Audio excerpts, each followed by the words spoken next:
Bugünkü Endüstri 4.0 soru cevap seansındaki sorumuz sanal gerçeklik teknolojilerinin Endüstri 4.0'daki yeri. Sanal gerçeklik teknolojileri pek çok alanda kullanılabilmekte ama bunlardan ilki olarak sayabileceğimiz sanal gerçeklik ortamında işbaşı eğitimleri. İşbaşı eğitimleri eğitim sisteminin, yetkinlik yönetim sisteminin çok önemli bir parçası.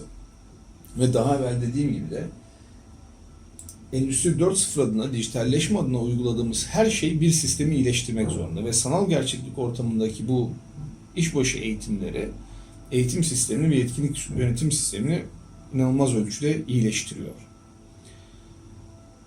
Yetkinlikleri kazandırmak için tekrarlamak gerekiyor, uygulamak gerekiyor. Teorik öğrenme esasında öğretmiyor. Kimyasal bir reaksiyon oluşturuyor beyinde ve bu kimyasal reaksiyon ortadan kalktığında öğrenme de ortadan kalkmış oluyor. Ama deneyimleyerek öğrenme halinde beyinde fiziksel bağlar kuruluyor ve bu fiziksel bağlar sayesinde de gerçek manada öğrenme kalıcı hale geliyor. Sanal gerçeklik ortamında başka dış uyarıcılar olmadığı için çok steril bir eğitim ortamı elde ediliyor. Ve bu eğitim ortamında kişi sadece yaptığı işe fokuslanarak ve defalarca tekrarlayarak kas hafızasının oluşmasını sağlamak mümkün oluyor. Bu kas hafızası oluştuktan sonra kişi artık bu işi kendi başına yapabilir hale geliyor. Yetkinlik yönetimi açısından baktığınızda hiç bilmeyen bir noktadan işi kendi başına yapabilir noktasına getirmek kişiyi mümkün.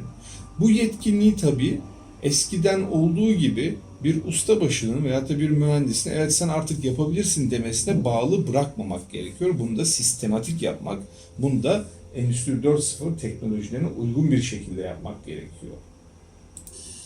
Bu da aynı şekilde Endüstri 4.0 teknolojilerinden VR kısmından faydalanırken sınav sistemini sanal gerçeklik işbaşı eğitimlerinin içerisine entegre etmek mümkün. Burada gördüğünüz örnekte işte kişi uygulamayı yapıyor, yanlış seçim yaptı ve hatalı puan alamadı. Yaptığı da her doğru iş için puan almasını sağlayıp sınav sonunda yetkinliğinin oluşup oluşmadığını matematiksel olarak ve objektif olarak tespit etmek mümkün. Artık kimsenin sen bunu yapabilirsin diye düşünüyorum demesine gerek yok. Yapıp yapamayacağının kararını sınav veriyor.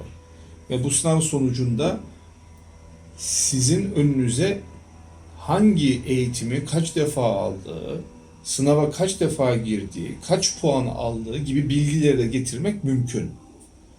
Böylece siz yetkinlik yönetim sisteminizi ve eğitim sisteminizi büyük oranda dijitalize etmiş oluyorsunuz. Büyük oranda Endüstri 4.0'a uyumlandırmış oluyorsunuz. Etkinliğini arttırmış oluyorsunuz. Verimliliğini arttırmış oluyorsunuz. Öğrenmeyi hızlandırmış oluyorsunuz. Endüstri 4.0'ın ihtiyacı olan en önemli unsurlardan bir tanesi insan kaynağının yetkinliğinin artması. Endüstri 4.0 daha yetkin insan kaynağına ihtiyaç duyacak ve bu yetkinlik sağlanamazsa da bu kişiler iş bulmakta zorlanacaklar. Yetkinlikleri geliştirmek için en önemli yöntemlerden bir tanesi sanal gerçeklik ortamında işbaşı eğitimleri. Bugünlük bu kadar. Esenlikler dilerim.